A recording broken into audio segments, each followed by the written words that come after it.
Comment box आपके सवाल मेरे जवाब प्रोग्राम का ये अब 18वां पार्ट देख रहे हैं और ये प्रोग्राम प्रत्येक सुबह 9 बजे हमारे चैनल पे आता है। इस प्रोग्राम के बारे में डिटेल में जानने के लिए डिस्क्रिप्शन चेक करिए। तो चलिए कमेंट बॉक्स आपके सवाल मेरे जवाब प्रोग्राम का ये हम 18वां पार्ट स्टार्ट करते हैं। वीडियो में आगे बढ़ने से पहले मैं आपसे एक बात बोलना चाहूँगा कि अगर आपने अभी तक हमारे चैनल को सब्सक्राइब नहीं किया है तो चैनल को सब्सक्राइब करके बेल आइकन को ज़रूर दबा लें। तो चलिए अब हम यहाँ पे अपना पहला कमेंट लेते हैं। सर, यदि हस्बैंड एंटीसिपेटरी बेल ना ले और कोर्ट में चार्जशीट चली जाए तो रेगुलर बेल के लिए हस्बैंड को सरेंडर करने पे बेल मिल जाएगा उसी दिन या जेल जाना पड़ेगा? कितनी दिन के लिए? अगर हस्बैंड चार्जशीट जाने के बाद और समन आने से पहले जेल जाने से बचने के लिए हाई कोर्ट स्टे के लिए चला जाए तो क्या स्टे मिल जाएगा तुरंत या नंबर आने का वेट करना पड़ेगा?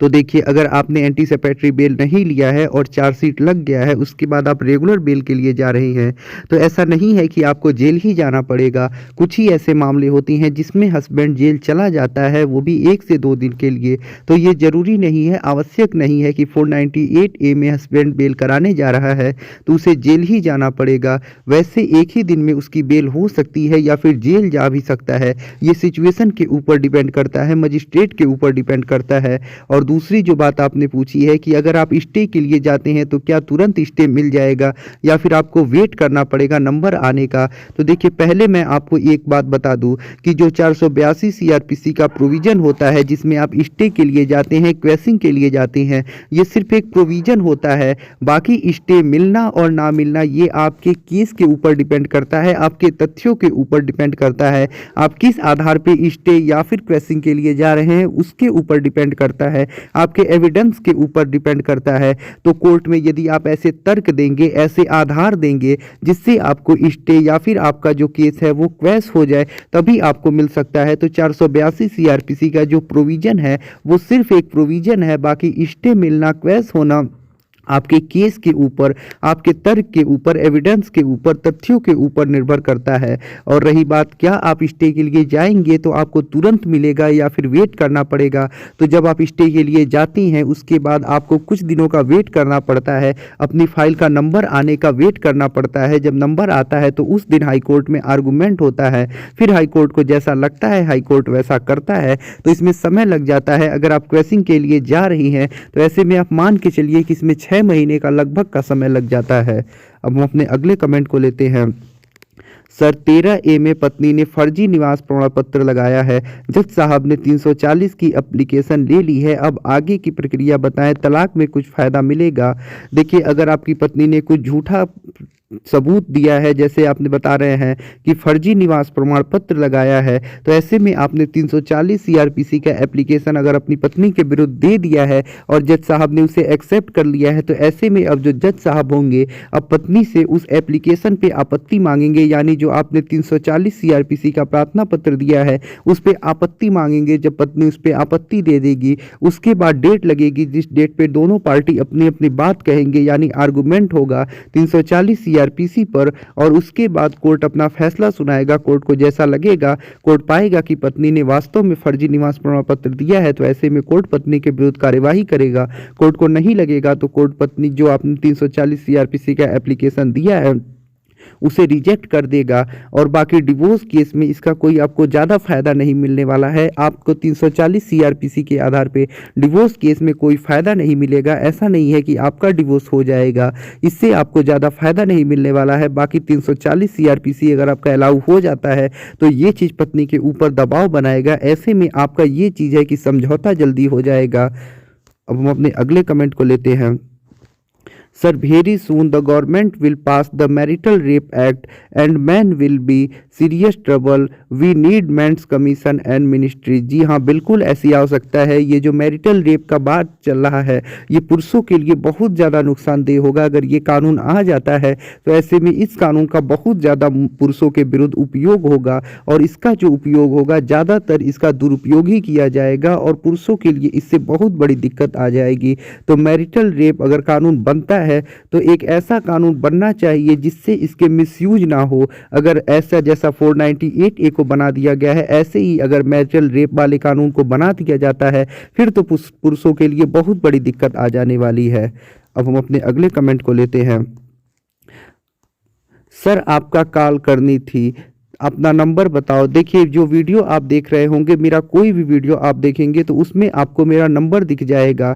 आप उस नंबर पे व्हाट्सएप मैसेज कर सकते हैं, और यदि आप मुझसे कॉल पे बात करना चाहते हैं तो ऐसे में आपको अपॉइंटमेंट लेनी पड़ती है, जिसकी 200 रुपये फ़ीस है। तो आप मुझसे 200 रुपये पे करके फ़ोन से बात कर सकती हैं। आपकी जो भी समस्या है वो मुझे बता के उसका समाधान प्राप्त कर सकती हैं। अब हम अपनी अगले कमेंट को लेते हैं। सर मेरी पत्नी ने 498A का केस दर्ज कर दिया है, मैं भी गवर्नमेंट एम्प्लॉय हूँ। तो देखिए अगर आपकी पत्नी ने 498A का केस दर्ज किया है तो ऐसे में आपकी पत्नी ने अगर जो ये केस दर्ज किया है उसमें आरोप लगाए हैं, उसमें आप डिफेंड कीजिए। बाकी गवर्नमेंट आप एम्प्लॉय हैं तो आपके नौकरी में इससे कोई दिक्कत आने वाली नहीं है, कोई भी दिक्कत नहीं आएगी आपके जॉब में। बाकी आप 498A के केस में डिफेंड करिए, अपना बचाव करिए। सत्य की जीत हमेशा होती है। जो आपके ऊपर झूठा आरोप लगा है उससे आप 2-3 साल लड़ेंगे, थोड़े परेशान होंगे, लेकिन बरी जरूर हो जाएंगे। अब हम अपने अगले कमेंट को लेते हैं। अब देखिए अंकुर जी ने यहाँ एक कमेंट का मैं यहाँ पे उनके जवाब पहले ही दे चुका हूँ, जैसा आप देख सकते हैं।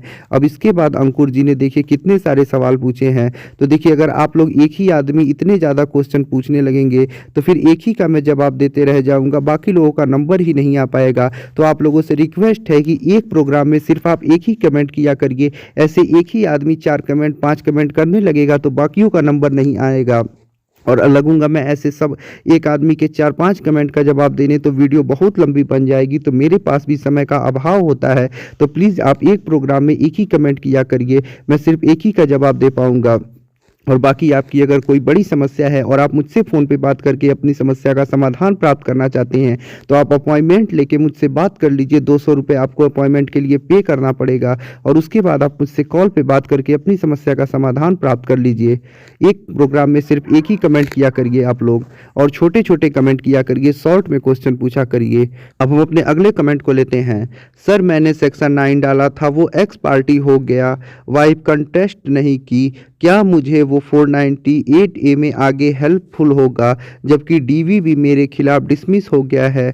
देखिए जैसा आप बता रहे हैं कि आपकी पत्नी ने आपके ऊपर पहले तो डीवी का केस किया था जो डिसमिस हो चुका है, तो डीवी में भी पत्नी ने वही आरोप लगाए होंगे जो 498A में लगाया है। तो पहले तो आप डीवी केस से बरी हो चुके हैं, यही आपके लिए सबसे बड़ी सफलता है। तो जब आप डीवी में बरी हो चुके हैं तो 498A में बरी हो ही जाएंगे, क्योंकि डीवी में आप जब बरी हुए तो इसी आधार पर हुए होंगे कि पत्नी ने जो आरोप लगाया था वो झूठा आरोप था, और डीवी में जो आरोप होगा सेम वही आरोप तो 498A में भी होगा। तो ऐसे 498A से तो आप आराम से बरी हो जाएंगे। और जब आपको सेक्शन 9 की डिग्री मिल चुकी है तो ऐसे में 498A में ज़रूर आपका बचाव होगा, और ये चीज़ आपके लिए और भी ज़्यादा उपयोगी होगी। तो जो आपका पक्ष है वो बहुत ज़्यादा मजबूत है और आप इस केस को बड़े आसानी से जीत रहे हैं। तो चलिए अब हम अपने अगले कमेंट को लेते हैं। सर वाइफ ने फॉल्स इम्पोर्टेंसी का केस डाल दिया, कौन सा मेडिकल टेस्ट करवाना चाहिए जो कोर्ट एक्सेप्ट कर ले। तो देखिए अगर आपकी वाइफ ने इम्पोर्टेंसी का आरोप आपके ऊपर लगाया है तो ऐसे में कोर्ट खुद आदेश करेगा, खुद आपको विशेषज्ञ के पास भेजेगा, और फिर जो विशेषज्ञ होंगे वो खुद आपका रिपोर्ट तैयार करेंगे और तब कोर्ट उसे मानेगा। आप इसके लिए कोई प्राइवेट जांच करा के कोर्ट में लगाएंगे तो कोर्ट उसे उतनी मान्यता नहीं देगा। तो चलिए अब हम अपने अगले कमेंट को लेते हैं। 498A केस से बरी हो जाए तो कितना बार पुराना 498A का केस दर्ज करा सकती हैं, अगर दोबारा दर्ज हो जाए तो क्या करें। तो देखिए 498A का केस जैसा आप बता रहे हैं उसमें आप बरी हो चुके हैं, यानी आपकी वाइफ ने 498A का केस किया होगा, केस 4-5 साल चला होगा, उसके बाद आप बरी हो चुके होंगे। तो अब जो पुराने मामले थे वो समाप्त हो चुके हैं। अगर आप फिर मान लीजिए जब बरी हो जाएंगे उसके बाद अपनी वाइफ को अपने साथ लेके आएंगे, अपने घर पे रखेंगे, यानी उसने झूठा 498A किया, उसमें से आप बरी हुए 4-5 साल लड़के, उसके बाद फिर आप अपनी वाइफ को अपने घर पे लेके आएंगे, साथ रखेंगे, तो फिर वो आपके ऊपर आरोप लगा सकती है और तभी आपके ऊपर दूसरा केस दर्ज करा सकती है। बाकी 498A से बरी होने के बाद जो भी पुराने मामले थे अब वो समाप्त हो चुके हैं, उनके आधार पे अब केस नहीं दर्ज होगा।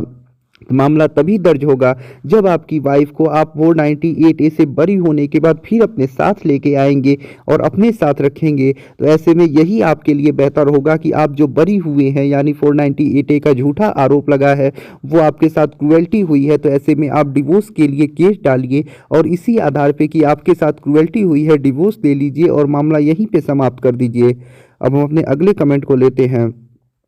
वाइफ फाल्स 498A 307 34 केस कर दिया, West Bengal primary teacher suspend कर दिया कि मैं 26 दिन जेल में था, मैं क्या करूं। तो देखिए, अगर वाइफ ने 498A 307 34 में केस दर्ज करा दिया है और इस आधार पे आपके डिपार्टमेंट में आपको सस्पेंड कर दिया है क्योंकि आप 26 दिन जेल में रह चुके हैं, तो ऐसे में आप डिपार्टमेंट में एक प्रार्थना पत्र दीजिए और उनसे प्रार्थना करिए कि देखिए, ये जो भी आरोप आपके ऊपर लगे हैं वो झूठे आरोप लगे हैं और अभी जो आपका मामला है वो पेंडिंग चल रहा है कोर्ट में। तो ऐसे में अभी आपको काम करने दिया जाए, कोर्ट के अंतिम फैसले का इंतजार करने दिया जाए। तो ऐसे में अगर आपका डिपार्टमेंट चाहे तो आपकी नौकरी पुनः बहाल कर सकता है। तो ऐसे में डिपार्टमेंट से आप प्रार्थना करिए, वहां पे एप्लीकेशन दीजिए, उच्च अधिकारियों से मिलिए और यही कहिए कि अभी जो आपका केस है वो पेंडिंग चल रहा है, झूठे आरोप आपके ऊपर लगे हैं। तो जब तक आपका केस पेंडिंग चल रहा है, अंतिम फैसला नहीं आ जाता, तब तक आपको नौकरी करने दिया जाए। जब अंतिम फैसला आ जाएगा उसके बाद जैसा डिपार्टमेंट चाहे, अगर आपको सजा होती है तो सस्पेंड कर दे, आपको कोई दिक्कत नहीं है। तो यही चीज आप डिपार्टमेंट से प्रार्थना करिए। अब ऐसा नहीं है कि आप जेल में रहे हैं तो आपको नौकरी से निकाल ही दिया जाएगा। अगर डिपार्टमेंट चाहे तो फिर भी आपको नौकरी पे रख सकता है, आपकी नौकरी पुनः बहाल कर सकता है। तो हम अपने अगले कमेंट को लेते हैं। Sir, phone call recording evidence है between husband and father in law, जहां उन्होंने माना है कि वाइफ बिना वजह के घर लीव करके गई है और इसको कैसे एज ए एविडेंस यूज करे। What are the precautions need to be taken before using the recording, please guide. तो देखिए, जो इलेक्ट्रॉनिक एविडेंस होते हैं उसके ऊपर मैंने एक डिटेल में वीडियो बना रखा है कि कैसे आप इसका यूज करेंगे, कैसे इस्तेमाल करेंगे। इसके ऊपर मैंने डिटेल में वीडियो बनाया है, उस वीडियो को देखिए। यहाँ पे इस चीज़ को मैं इतनी शॉर्ट में और 1 मिनट में, आधे मिनट में आपको नहीं समझा सकता हूँ। वो वीडियो पूरा देखिएगा, आप सारी चीज़ों को समझ जाएंगे। अब हम अपने अगले कमेंट को लेते हैं। डिवोर्स का केस चल रहा है, शादी के 7 साल से अधिक हो चुका है, मेरी पत्नी तलाक देने को राजी नहीं है, बिना पैसे के तलाक कैसे होगा। तो देखिए, जो आपने डिवोर्स का केस किया है उसमें जो आपने आधार बताया है, अपने उस आधार को कोर्ट में साबित करिए, आपका डिवोर्स हो जाएगा, आपको पैसा भी नहीं देना पड़ेगा। अब हम अपने अगले कमेंट को लेते हैं। सर जी, दिल्ली कोर्ट में मीडिएशन हो रहा है, through video conferencing, WhatsApp add group in weekend, जनता कर्फ्यू आल्सो। जी हाँ, अलग अलग जगह का अलग अलग रूल है।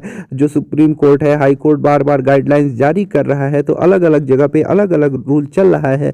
अभी तो हाई कोर्ट इलाहाबाद ने आज से ही नया रूल बना दिया है, नया गाइडलाइंस जारी कर दिया है। तो अलग अलग हाई कोर्ट अपना अपना अलग अलग गाइडलाइंस जारी कर रहे हैं। डिस्ट्रिक्ट कोर्ट के लिए, अपने लिए, या फिर सुप्रीम कोर्ट खुद के लिए भी गाइडलाइंस दे रहा है। अब हम अपने अगले कमेंट को लेते हैं। राइट जी, जी हाँ बिल्कुल, थैंक यू। अब हम अपने अगले कमेंट को लेते हैं। सर, सारा लीगल सिस्टम महिला के पक्ष में है, कब तक पुरुष इस लीगल टेररिज्म के खिलाफ शिकार होते रहेंगे, क्यों पुरुष के साथ ऐसा होता है, अन्याय देखकर सारा समाज और सिस्टम चुप है, प्लीज़ हेल्प। हाँ जी बिल्कुल, आजकल बहुत ज़्यादा मिसयूज हो रहा है इन केसेस का, जो महिलाओं के लिए बनाए गए हैं, महिला इन केस का, इन धाराओं का बहुत ज़्यादा मिसयूज कर रही है। इसके लिए कोर्ट और हमारे जो संसद हैं उसको ज़रूर इस चीज़ को सोचना चाहिए और इसमें ज़रूर परिवर्तन करना चाहिए, संशोधन करना चाहिए और इस मिसयूज को जरूर रोकना चाहिए। इसके लिए कड़े कानून बनाने चाहिए। अब हम अपने अगले कमेंट को लेते हैं। सर, आज मैंने आपसे बात की थी, आप बहुत अच्छा एक्सप्लेन किया और बहुत टाइम दिए, थैंक यू। हाँ जी बिल्कुल, अगर कोई भी अपनी कानूनी समस्या से परेशान है और ऐसे में मुझसे फ़ोन पे बात करना चाहता है तो ऐसे में उसे अपॉइंटमेंट लेना पड़ता है। अपॉइंटमेंट की फ़ीस 200 रुपये होती है। आप 200 रुपये पेड करके मुझसे फ़ोन पे बात करके अपनी कानूनी समस्या का समाधान प्राप्त कर सकते हैं। मैं ज़्यादा यही प्रयास करता हूं कि ज़्यादा से ज़्यादा देर तक आपसे बात कर सकूं, आपकी पूरी समस्या सुन सकूं और अच्छे से अच्छा जो बेस्ट समाधान है वो मैं आपको बता सकूं। तो अगर आपकी भी कोई समस्या है तो ऐसे में आप मुझसे अपॉइंटमेंट लेके बात कर सकते हैं। अब हम अपने अगले कमेंट को लेते हैं। सर क्या डीवी एक्ट को वाइफ विड्रॉ कर सकती है जब केस एविडेंस में आ गया है? तो देखिए, डीवी केस को विड्रॉ करने के लिए वाइफ को एक प्रार्थना पत्र देना होता है, फिर जज साहब उससे आप पे आपत्ति मांगेंगे, यानी जो प्रार्थना पत्र वाइफ देगी, मैं केस को विड्रॉ करना चाहती हूँ, उस पर जज साहब आपसे आपत्ति मांगेंगे कि आपका क्या कहना है। अगर आप एक्सेप्ट कर लेते हैं, कह देते हैं कि वाइफ जो केस अपना विड्रॉ करने के लिए प्रार्थना पत्र दी है उसे विड्रॉ करने दिया जाए, तो फिर जज साहब ऑर्डर कर देंगे और उसका जो केस है वो विड्रॉ हो जाएगा। अब हम अपने अगले कमेंट को लेते हैं। देखिए, इन्होंने इतना बड़ा क्वेश्चन पूछा है, इतना बड़ा कमेंट किया है, तो मैंने साफ आप लोगों से मना कर दिया है कि इतने बड़े बड़े कमेंट मैं नहीं लूँगा इस कमेंट बॉक्स प्रोग्राम में। तो आप लोग शॉर्ट में अपना क्वेश्चन पूछा करिए, इतने बड़े कमेंट मैं नहीं ले सकता हूँ। तो देखिए, अभी तक जो भी कमेंट आए थे मैंने उसका जवाब दे दिया है। अब बाकी ये जो कमेंट है उसका कल के ही प्रोग्राम में मैं आपको जवाब दे चुका हूँ। तो आशा करता हूँ इस कमेंट बॉक्स प्रोग्राम से आपको अच्छी जानकारी मिली होगी और नई नई चीज़ें भी जानने को मिली होगी। तो आशा करता हूँ ये प्रोग्राम आपको काफ़ी ज़्यादा पसंद आ रहा होगा। एक बार फिर से मैं आपसे बोलना चाहूँगा कि अगर आपने अभी तक चैनल को सब्सक्राइब नहीं किया है तो चैनल को सब्सक्राइब करके बेल आइकन को जरूर दबा ले। मिलते हैं नए प्रोग्राम के साथ अगले दिन, तब तक के लिए जय हिंद, जय भारत।